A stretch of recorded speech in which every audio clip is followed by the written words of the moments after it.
Hello everyone and welcome back to my channel. हम लोग पढ़ रहे हैं चैप्टर 2 क्लास 10th केमिस्ट्री का ये पोर्शन है। चैप्टर का नाम है एसिड बेस एंड सॉल्ट और हम लोगों का जो आज का टॉपिक है वो है importance of pH in everyday life. ठीक है, तो वीडियो को स्टार्ट करते हैं। इसके पहले हम लोगों ने पीएच के बारे में पढ़ चुका है, हम लोगों ने पीएच स्केल के बारे में पढ़ चुका है, हम लोगों ने यूनिवर्सल इंडिकेटर के बारे में पढ़ चुका है। ठीक है, अब हम लोग आज की वीडियो में क्या देखने वाले हैं कि ये जो एक्चुअली में पीएच है, पावर ऑफ हाइड्रोजन, जिसके वजह से हम लोग एसिड और बेस को अलग अलग क्लासीफाई कर पा रहे हैं, इसका हमारे डे टू डे लाइफ में या हमारे नॉर्मल लाइफ में कितना यूज़ है या फिर कहाँ कहाँ पे ये यूज़ होता है। ठीक है, तो इसमें कुछ पॉइंट्स हैं, वो सारे अपन डिस्कस कर लेते हैं। पर वो सारे पॉइंट डिस्कस करने से पहले भी कुछ चीज़ें हैं जो कि हम लोगों के, अगर हम लोग एग्जामिनेशन पॉइंट ऑफ व्यू से देखें तो वो बहुत ज़्यादा इंपॉर्टेंट है। जैसे आपको कुछ चीज़ों का पीएच दिया हुआ है, आपके अगर आप अपनी एनसीईआरटी की बुक देखोगे तो वहाँ पर कुछ चीज़ों का पीएच दिया हुआ है ना। तो अगर कुछ चीज़ों का पीएच दिया हुआ है तो वो बहुत ज़्यादा इंपॉर्टेंट है, क्योंकि ऐसे क्वेश्चंस क्या होता है कभी कभी एमसीक्यू में आ जाते हैं, है ना। तो वो सारे देख लेते हैं। जैसे आपको जो फर्स्ट दिया हुआ है वो है गैस्ट्रिक जूसेस, है ना। आपके पास जो गैस्ट्रिक जूसेस होते हैं,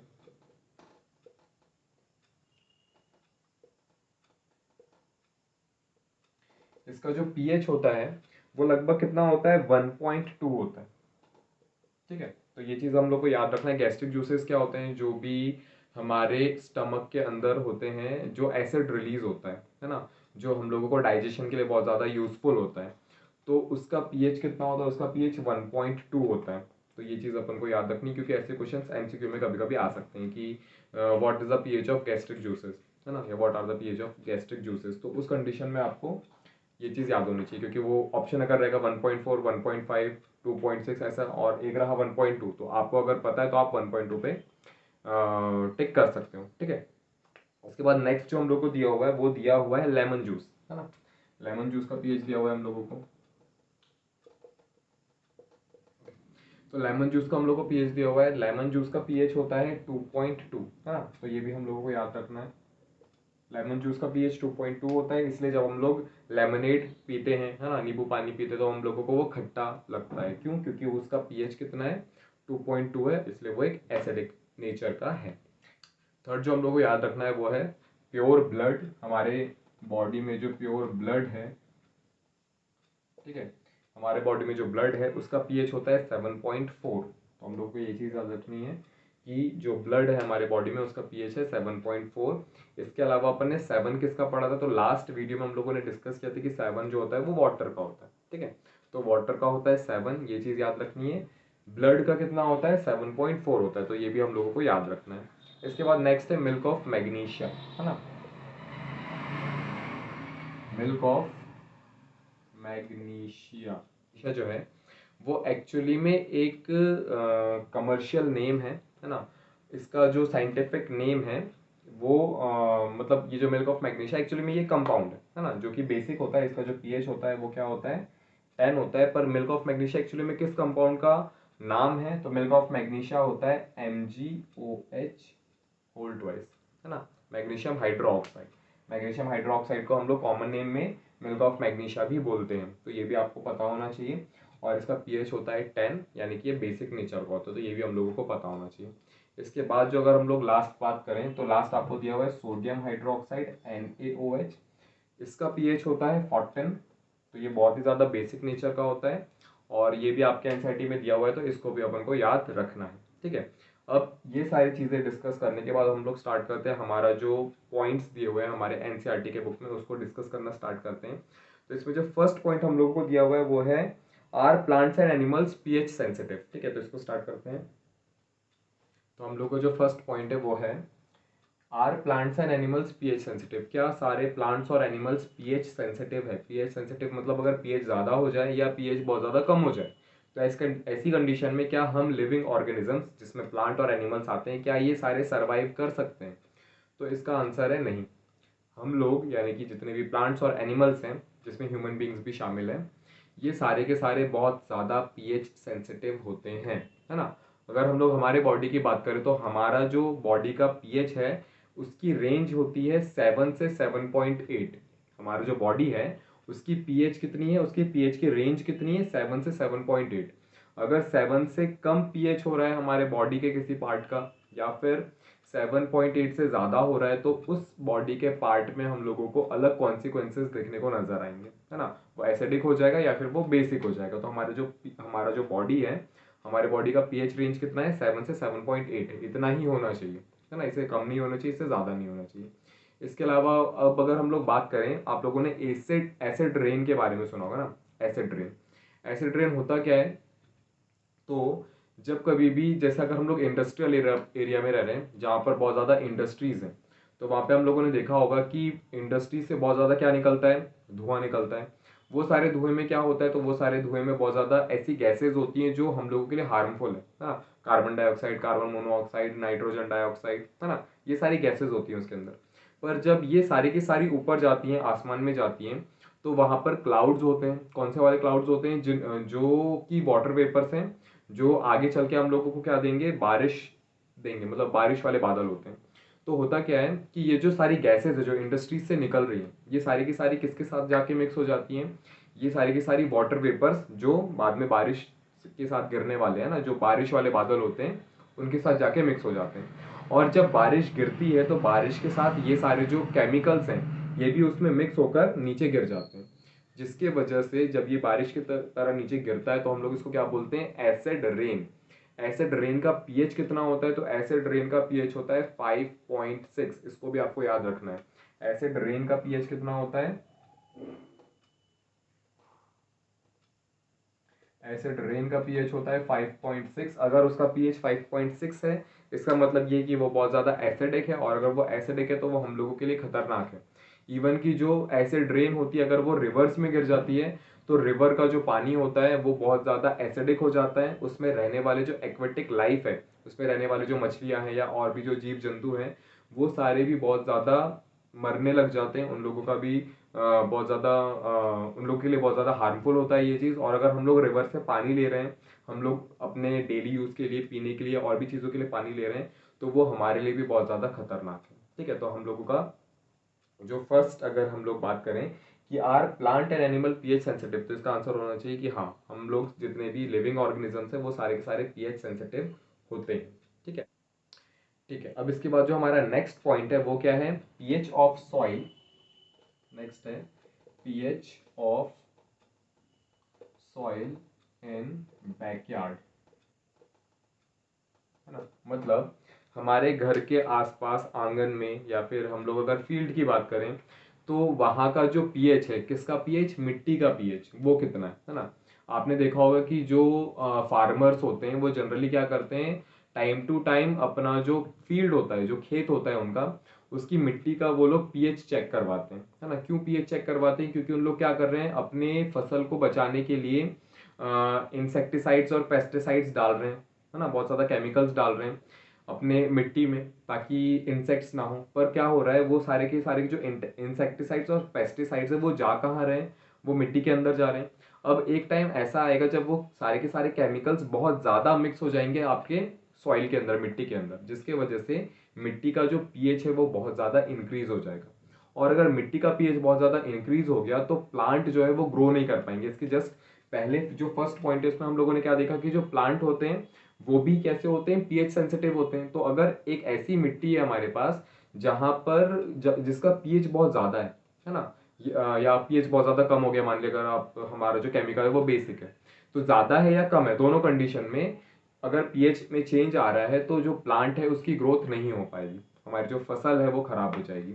तो इस वजह से जो किसान होते हैं, जो फार्मर्स होते हैं, वो क्या करते हैं, टाइम टू टाइम अपना जो पीएच है, मिट्टी का जो पीएच है उसको चेक करवाते हैं, है ना। कैसे चेक करवाएंगे, तो मिट्टी का सैंपल वो लोग भेज देते हैं एक लैब में। उस लैब में वो लोग उस पर एक्सपेरिमेंट्स करते हैं, उसका पीएच जो अपन ने देखा था पीएच स्केल, उसमें चेक करते हैं, और फिर वो उनको बताते हैं कि आपका जो मिट्टी है उसमें पीएच ज़्यादा है या कम है, तो उनको क्या करना चाहिए, उसमें क्या मिक्स करना चाहिए, क्या नहीं करना चाहिए। तो वो एक अलग एग्रीकल्चर का पार्ट है, पर हमारी जो सॉइल है उसमें भी पीएच इंक्रीज हो सकता है। ठीक है, अब इसके बाद जो हमारा थर्ड पॉइंट है वो है हमारा pH, pH in digestion, pH in digestion.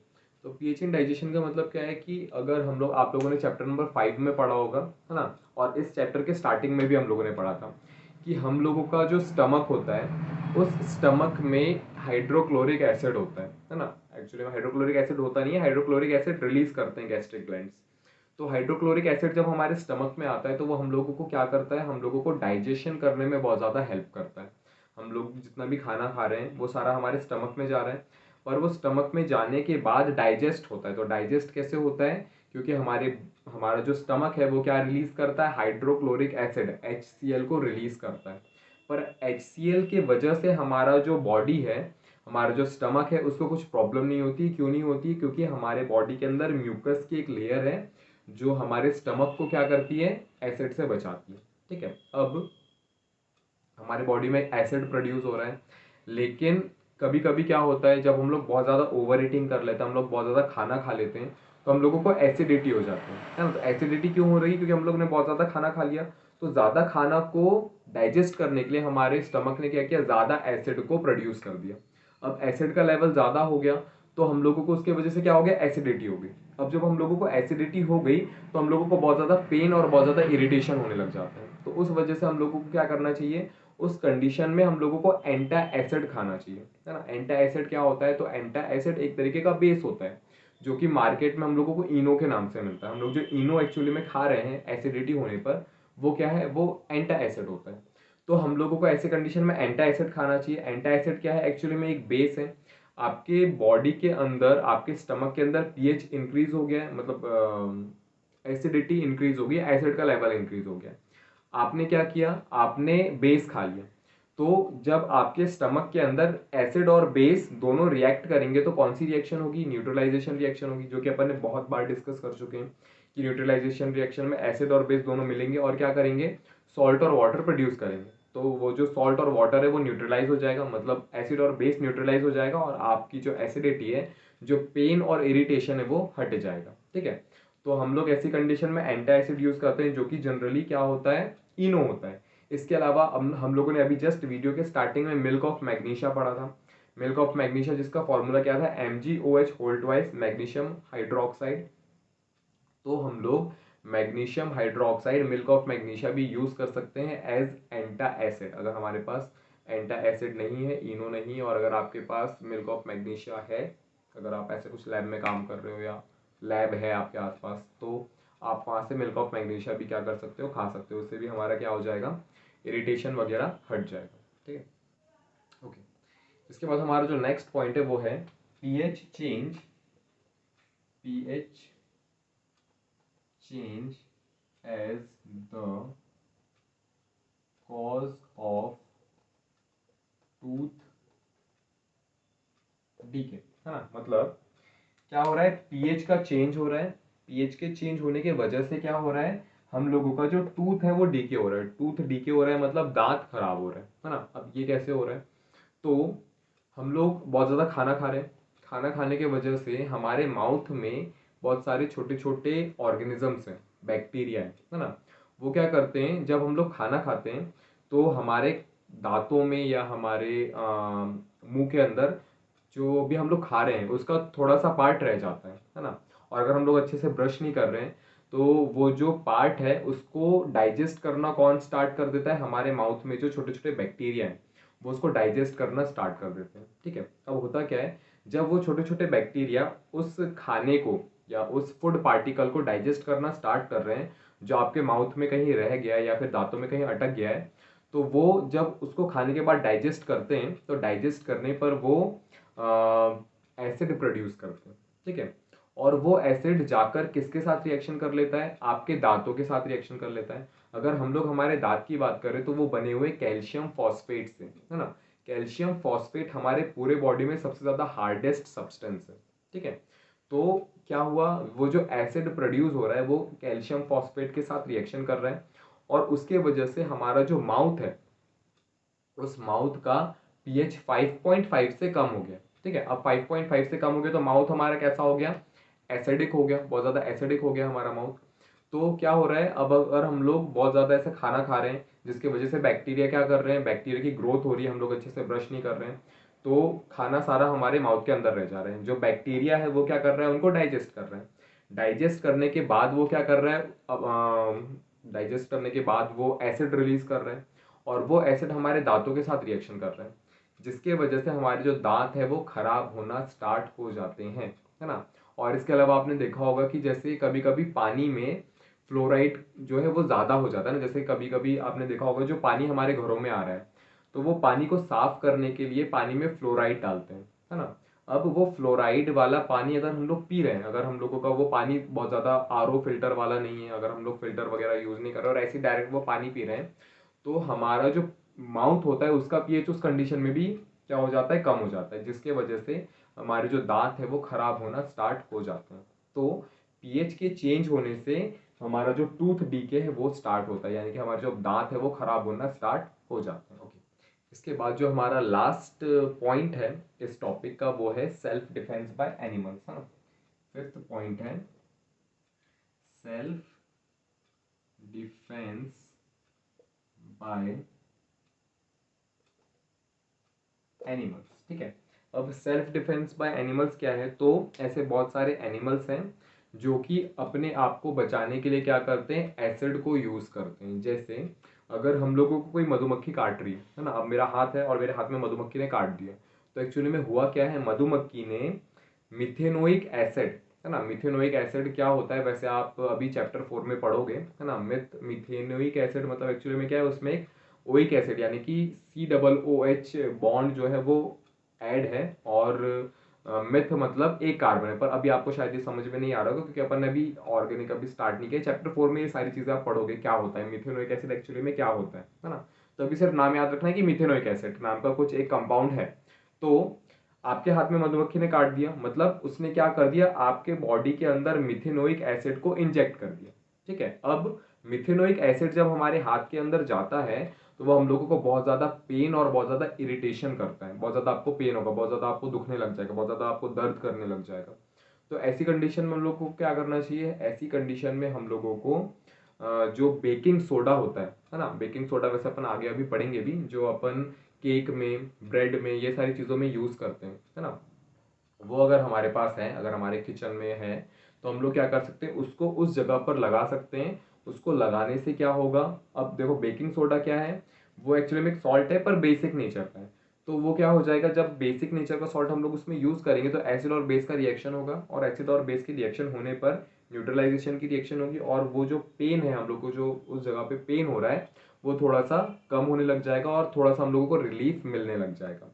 तो इस पॉइंट से हम लोग क्या समझ सकते हैं कि जितने भी एनिमल्स, जितने भी कुछ ऐसे एनिमल्स हैं जो क्या करते हैं, एसिड को यूज करते हैं अपना सेल्फ डिफेंस करने के लिए। और एसिड कैसे क्रिएट हो, मतलब एसिड क्या है, एसिड वही है जिसका पीएच 7 से कम होता है ना। तो ये सारे जो एनिमल्स हैं, कुछ ऐसे एनिमल्स हैं जो क्या कर रहे हैं, एसिड को भी यूज कर रहे हैं, है ना। अब इसके बाद ये टॉपिक जो है वो यहाँ पर खत्म हो गया है। इसके बाद जो हम लोगों का नेक्स्ट टॉपिक है वो है हम लोगों का नेक्स्ट टॉपिक है, मैं देख के बता देता हूँ आप लोगों को। हम लोगों का नेक्स्ट टॉपिक अब हम लोगों का ये एसिड और बेस सारा का सारा खत्म हो गया, और अब हम लोगों को सॉल्ट्स के बारे में पढ़ना है। तो इसके बाद हम लोग सॉल्ट स्टार्ट करेंगे, और हम लोग का एसिड बेस यहाँ पे खत्म हो गया है। अगर आप लोगों को वीडियो पसंद आया हो तो आप लोग वीडियो को लाइक कर सकते हैं और चैनल को सब्सक्राइब भी कर सकते हैं। इसके बाद अगर हम लोग बात करें आज के वीडियो के लाइक टारगेट की, तो आज के वीडियो का लाइक टारगेट सिर्फ 7 है, सॉरी 10 है ना, 7 या 10 है। तो आपको अगर वीडियो अच्छा लगा हो तो आप वीडियो को लाइक करके टारगेट को कंप्लीट करने की पूरी कोशिश कर सकते हैं। और अब हम लोग मिलेंगे अगले वीडियो में, तो नेक्स्ट वीडियो में मिलते हैं।